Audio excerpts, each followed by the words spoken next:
is you set up the vital few priorities, and you really structure the workplace around those vital few.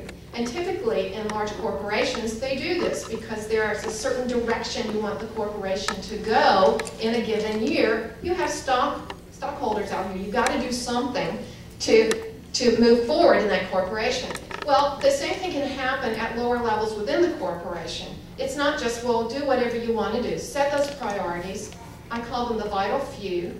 Choose what those vital few priorities are. Put a time frame around each one of them, and put details for performance measures around each one of them, and then stick to them.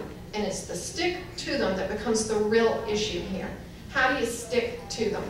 I had a wonderful employee named Laura.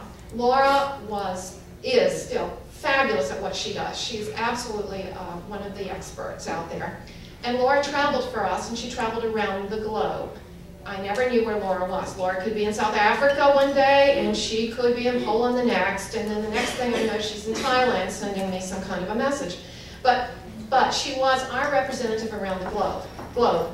And what happened was, when she would check in with me about once a month, when she was physically near me, we would go through her vital few priorities. And what I discovered, maybe a year into this, was she was slipping on some of her vital few. And I said, Laura, what's going on here? And she said, oh my gosh, everybody and his brother wants something from me. I'm getting all of these emails. I'm getting messages on my phones. I'm getting all kinds of written messages in writing from some of the poorer countries. They would actually send her written letters, which nobody else does anymore. And she would respond to them because she was clearly our expert in the subject area. So she felt obligated to respond to them.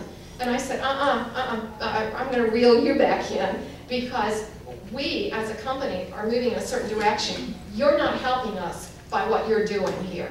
Let's get you directed to these vital few. So we printed her vital few. I bought a really nice frame. We put them on her desk.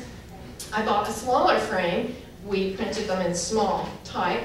And she took that in her briefcase, and then we put them on her BlackBerry. So every time she opened the screen, there were the vital few. And that was important because it reminded her, good-natured, loving, caring, expert Laura. That's what I'm supposed to be doing, not all this other stuff. I also gave her a lot of hints as to how to help those people, but not directly. When you're trying to recharge in this environment of all of this information that you're swimming in all the time, there's certain things you can do. One thing, around the office area, around your work area, I call them the 4 Ds, and I did not make this up. I'm stealing this from somebody, and it's okay, so there's no trademark issue or anything. That we would report on and everything. Thank you. The 4 Ds are do it.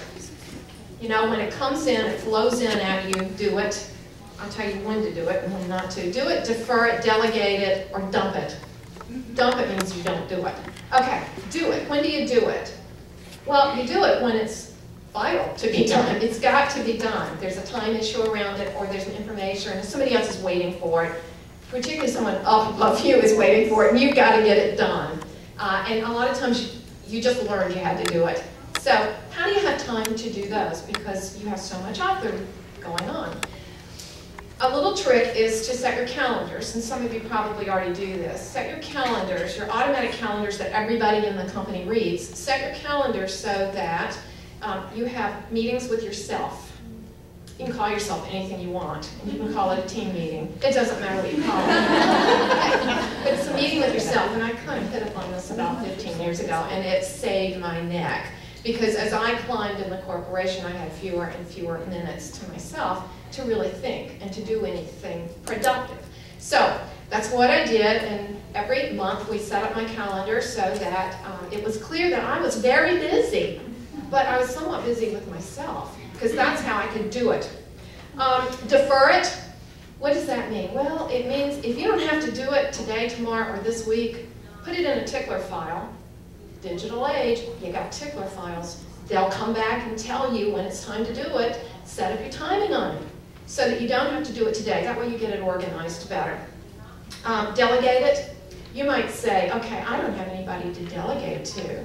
you can still do it. Call it something else. If you're a one-person shop, then you barter. I've done that many, many times. I've owned lots of small businesses over the years. And when it's a one-person business, I've often bartered. I have a good friend who's an accountant. She has a very small accounting agency, and it's just her. She was building an addition to her home to become her work area. She had no idea, she had a contractor, but she had no idea how to design that space to work well with her customers and herself. So she was kind of fuddling around, fuming and reading magazines and saying, this is not me. At the same time, in her Woman's Business Network, she was sitting at a lunch similar to this, talking to the woman next to her who happened to just be coming back into the workforce. And this woman is an interior designer. And this woman needed someone to help her set up a business. She had no idea what Quicken was. She had no idea how to set up her accounts, and she had never seen a spreadsheet to have to create it herself on Excel. So they were talking. Obviously, the end result was wonderful because each was good at what they did, and they bartered. And it was an even trade. So that's how you delegate. You can do it within the workplace the same way, and then you dump it. Ask yourself, what's the worst thing that could happen if I do not do this? And often the answer is, not much. Okay. Just don't do it.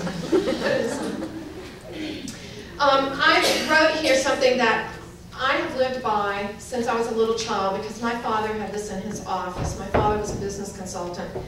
Busy as ants. And it's I don't know if any of you have ever seen this before, but Henry David Thoreau wrote this many, many years ago, long before the digital age. It is not enough to be busy, so are the ants. The question is, what are we busy about? And that was my point of the 4 Ds. Get control over it. Now, recharging around information is a whole other issue when you talk about your personal recharging, and I've tried to list a few things here. Avoid perfectionism, strive for balance, structure meetings, etc. I think they're pretty self-explanatory, except the last one. Understand multitasking. We pride ourselves, particularly as women, for our multitasking. Oh, I can multitask with the best of them. No, you can't. Read Scientific American, the last 3 or 4 articles in the last 6 months. We've discovered that you don't really multitask. Women dovetail really well. They dovetail activities really well. But the brain, the human brain, is very good at holding, we now know, 2 thoughts at once, but it cannot act on both thoughts simultaneously. The human brain operates sequentially. So if you're operating in sequence, but you're trying to force yourself to operate simultaneously, you're creating a total mess in your thinking. And when that happens, you slow yourself down. You can't get it done. And you're feeling more and more frustration. The other thing that keeps me awake at night that I'm constantly working with people on is career angst. Careers today are not what they used to be, and who doesn't know that?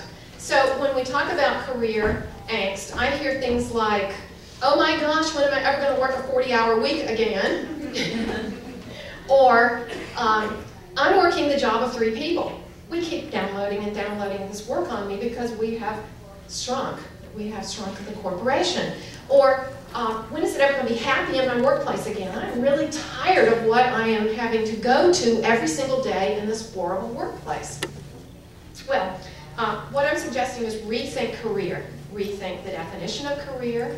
Career used to be a lifelong contract. You signed up with your company. And I still have friends who are IBMers, and they did their 30 years or their 35 years, and there are people who have managed to do this. Not today. We don't do that. Now it's a marriage of convenience.